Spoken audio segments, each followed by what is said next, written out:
When you were growing up, what was the music you were listening to? What age?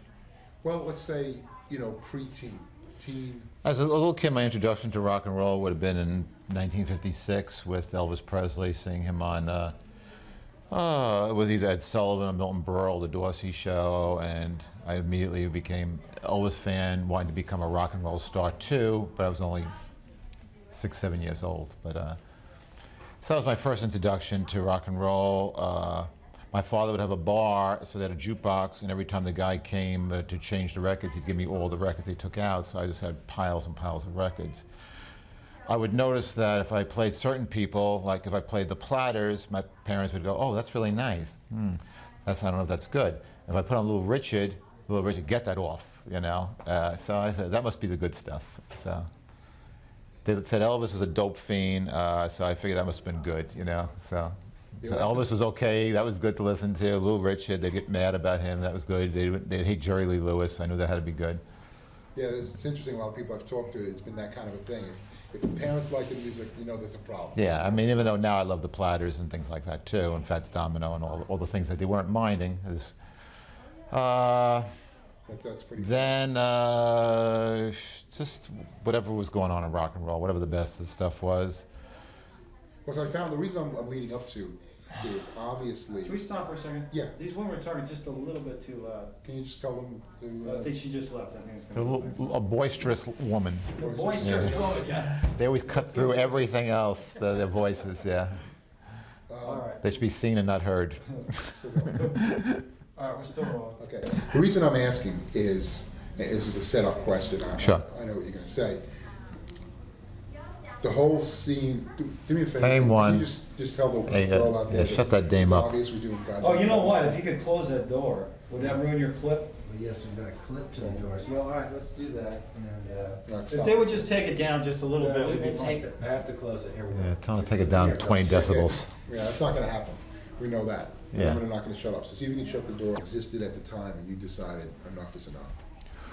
Okay, well, in the late 60s with the drugs coming in, you got into the overindulgence of all these musicians. They'd be going on with long solos. I got away from the songs. Rock and roll was always, the emphasis was always on songs. So this, in music in America was really bad at that point. You had some good things coming out of England still, the glitter movement. You had the New York Dolls playing in New York. That was really, really good, really entertaining. You had Slade and Bowie and T-Rex in England, and all that stuff was interesting. What about the Motown sound? Anything did that ever influence you into that? Or, No. no. And No, I mean, there's Smokey Robinson, all these people who were really good, and Marvin Gaye, and all early stuff. But no, I was, I would listen to this stuff, but the influence, I'm white, and I have to look at the white rock and rollers. This is what I can relate to as far as me doing, So, I wasn't into blues. I was more into catchy pop songs, with a certain energy level. So it's more what I was into, yeah, and Something I feel like I could do it too, but also then you want to just get rid of those influences and kind of I read somewhere that you didn't want to listen to blues and this stuff and that stuff. You wanted to get your sound Right. clean, Right. and it worked. But you listen to all the great rock and roll, from as I said, Elvis, Ricky Nelson, Gene Vincent. You listen to all that stuff and all the great rock groups. But I don't play anything yet. I don't play guitar, so I'm not sitting there learning how to play their songs and getting influenced like that. It's just listening to it and just surrounding myself with great music all the time. The Kinks are a great group. And you just listen to great songs all the time. Then you sit down and you're learning to play guitar and you're starting to write songs.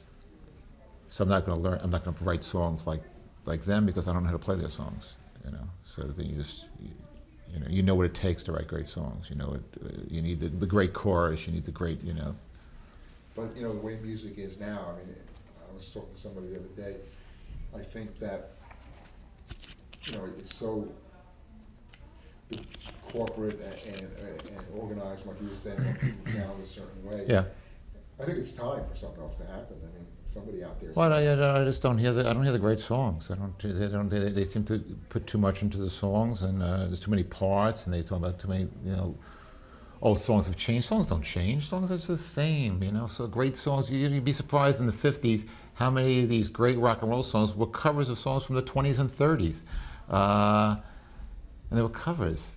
And I'm still learning that by looking at it through books, and I go, wow, this song was from the 1930s. I never knew this. And you see it all the time. Great songs are great songs, and there's a certain formula to the great song. You have a good verse, you have the great chorus, hopefully you have a strong bridge that might even be better. When the Beatles were able to put bridges that were even better than the choruses, and most people can't do that. But you just try to get that great chorus, and you make sure it pops up enough times, and That's the key. Yeah, just catchy songs, and you don't overdo it. Not too many things. And as a kid, I'd go see every band. I'd look at them and go, "What are they doing right? What are they doing wrong?" Before I even play, and this thing, how they walked on the stage, and they blew it already before they even walked on. And then try to make all these corrections later on when I'm in the Ramones. Not to blow it, not to talk into the mic. Just turn the guitar up, and as soon as you hear the feedback from my guitar, you scream out the count. Lights are out. Get the lights on. We get on the boxes. Lights go on. It's every little thing not to lose or look weak up there in any way. Did you have to work hard with the other guys to get the sound right? The show right? No. They'll listen. I would tell Dee Dee, if your microphone don't work, just throw the mic stand down and yell out the count so you don't look for a moment of weakness. Just do it like that. So just grab it, throw it down, yell out the count. Just every little detail so that you don't look weak, you don't look like things are not working, vulnerable. Because you're supposed to be larger than life to the fans out there. So it's just a study of watching people and seeing what looks right and what don't look right. You started before it was punk, right? There was no Right. There's no punk, right? And then when that label came out, were you happy with that, or did it matter? Oh no, we didn't care. The only time it became a little bit of a problem was when all of a sudden they write things about punk, and they just talked about the British scene, and they were just talking about these bands, and it was all negative stuff with the Sex Pistols and spitting and their attitude, and they were hated music. We wanted to keep rock and roll alive. Then we get lumped in on the negative, but when it became anything positive in the magazine, we'd be excluded. So we were excluded half the time when it would be good to be included, and we'd be included when it would be bad to be included. So it wasn't doing us any good at all, Well, it seems that obviously the British punk thing stole the thunder a little bit. Right. Well, yeah, it's easy because you have the whole British scene is a punk thing, and you have Melody Maker write about it, and every kid in the country reads Melody Maker or the New Musical Express. Put you on the cover, you're instantly big. In America, you couldn't do this, So, who's going to do anything? No one's wanting to make the Ramones big, and you put you on the cover of Rock Scene magazine. Still, no one knows who the hell you are. Not everyone reads the same thing. You have a little country. Right, it's a smaller country, and their media went. And there's only 2 stations on TV. There's only 1 radio station. It's so easy to break someone into being big. In America, it's hard. Right, and like you said, besides New York and LA, you got the Great Wasteland and stuff, Right, and you had to break through every single city, and even radio was a little different, and everyone was a little more independent of each other. You could be a huge band in Detroit, you remember this, with Grand Funk and MC5 and Bob Seger, and you could be huge in Detroit, and no one else around the rest of the country knows who you are. You could be a huge Texas band, no one knows who you are.